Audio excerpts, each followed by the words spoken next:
You know, I heard Ice Cube say a long time ago that there is no GOAT or there is no greatest of all time because nobody has ever lived all time, right?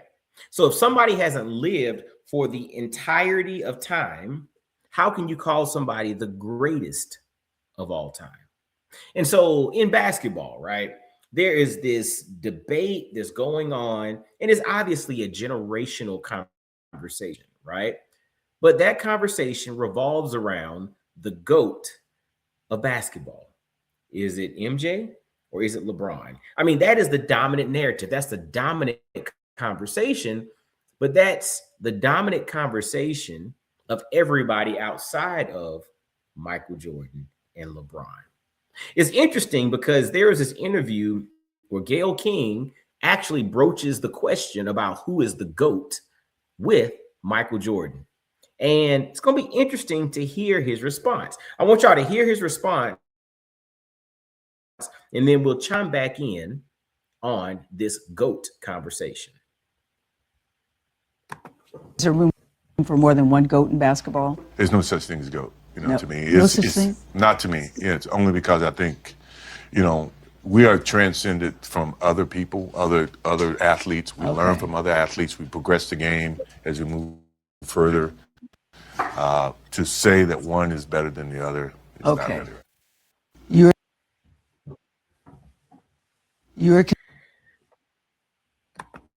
So, what's fascinating about that is, Michael Jordan is known to be an uber competitor, right? Like, if you hear all kinds of stories about him and how he operates, Jordan is known as probably one of the most competitive individuals that most people have ever encountered, right? I've never met him personally, but you used to hear stories about, him being willing to gamble with somebody walking through a hallway, in the back door, in the back hallway of an arena, right? Or him, the interactions with teammates, right? Just because of his competitive nature. And so it's kind of ironic to hear him respond in the way, because that kind of conflicts, or it kind of juxtaposed to the narrative that most of us have heard about Michael Jordan, right? Him here saying that, listen, you can't call anyone the GOAT because we all have built our game off of someone. We all came from somewhere. We all have pulled from different things from different eras. And that's really what this thing is all about. But it's interesting because as fans, as people on the sideline, as the onlookers, everybody wants to figure out a way to denote who is the best of all time. But unless you're playing a video game, which allows you to put various players from different eras on the court or on the field, or, on the platform at the same time to compete based off of what they bring to the table, there's no way to get any real accurate comparison of who is the best, because they all played in different eras. But to hear Michael Jordan say that, it was kind of, the reason I'm doing this video is it's kind of eye-opening, because everyone wants to, be in the team LeBron or team Jordan, or you might even have some older school guys who are like team Kareem or team Wilt Chamberlain or team Bill Russell. And the thing about greatness is, in a lot of instances, greatness is subjective, and greatness will be rooted in the metrics that you're measuring, right? So if you measure number of championships won, okay, you might have this person as the GOAT. If you measure it based off of number of points scored, you might have this person as the GOAT. You might look at it through the lens of, who made the people around them better. Maybe that, in your eyes, is a metric that you look at, right? Somebody else might look at, how you play defense or how many game-winning shots that you take. At the end of the day, greatness is very much subjective, and it's also very subjective based off of the metrics that you're measuring, right? And if everyone is measuring different things, everyone's going to come up with a different version of who is the GOAT. But going back to what I said initially from that quote that Ice Cube dropped, and I heard him on some platform years ago say it, he was like, nobody can be the greatest of all time because nobody has lived all time. And to me, that was the best way to kind of sum it up on whether or not this person or that person, whether you're Team LeBron or Team MJ, it doesn't matter. Neither one of them have played basketball for its entirety. And what I think about when I start thinking about GOAT conversations, I really think through the lens of what is it that that person, that fan, that one who's casting that vote for the greatest of all time, what era did they come from? Because we are all partial to the era in which we came of age. So I was born in 1979, pretty much came of age in the 90s, right? So my whole teenage years, middle school, high school, going to college, going to the prom, learning how to drive, all these different experiences, right, happened in the 90s. And in the 90s, that was the run in which Michael Jordan could not be stopped.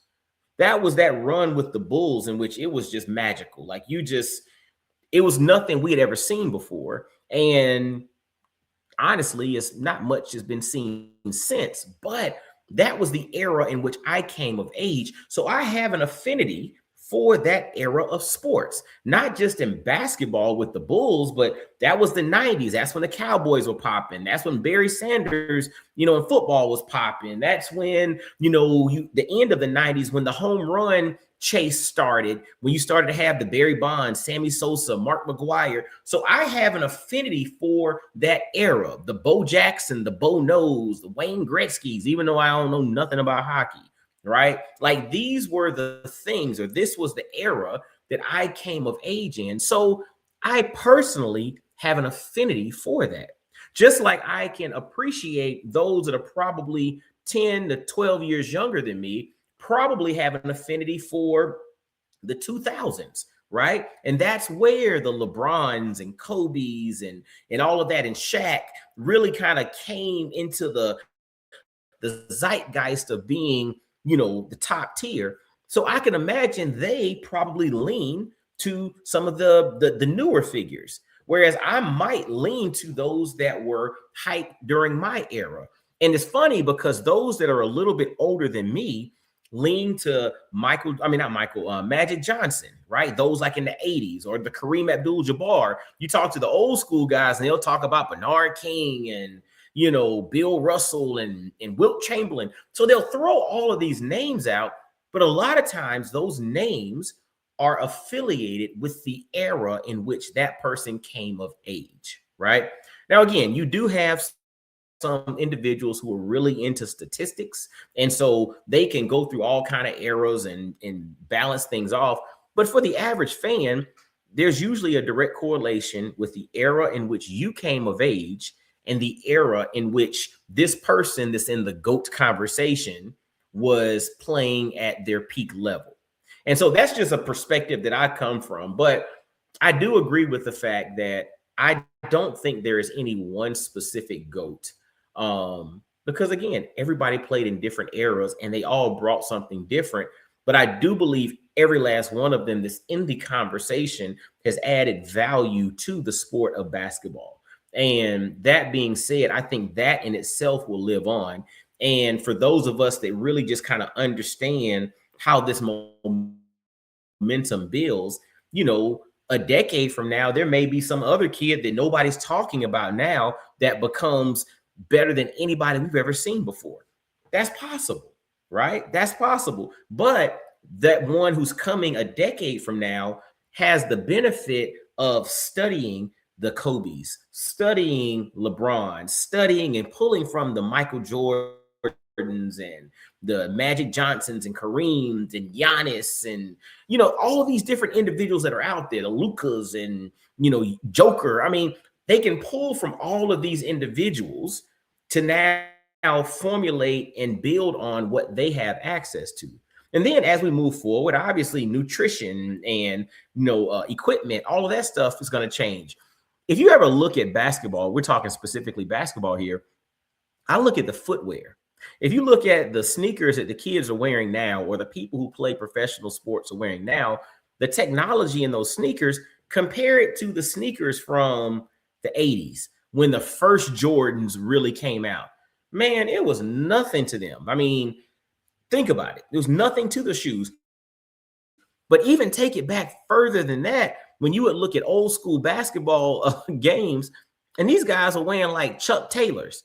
So like these doggone cotton cloth shoes out there playing basketball. Now, granted, they weren't high flying, they weren't dunking and all of that, but they were playing basketball on some Chuck Taylors. How often do you see someone playing basketball in some Converse All-Star?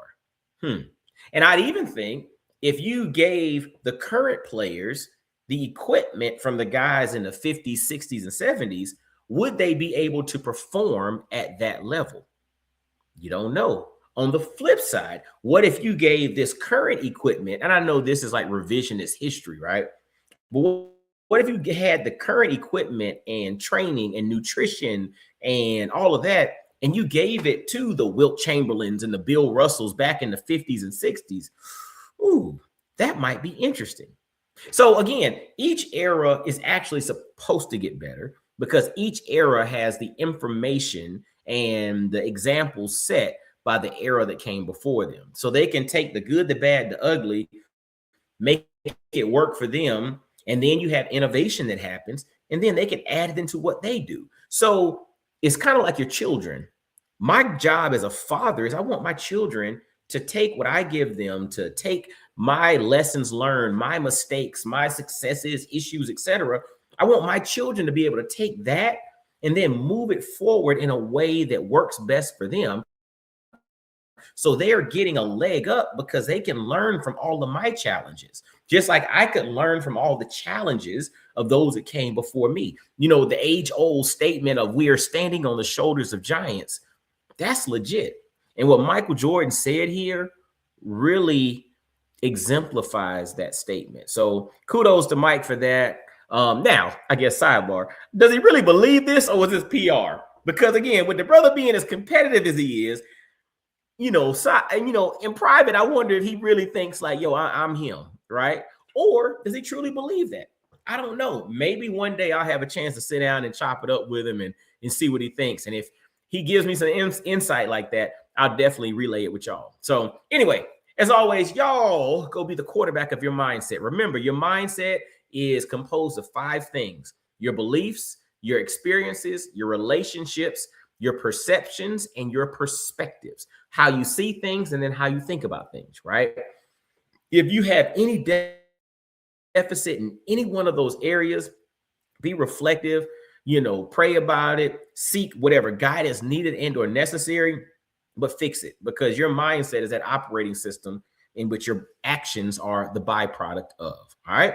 Y'all be blessed, well, and wise. And until next time, I'll holler at you. Peace.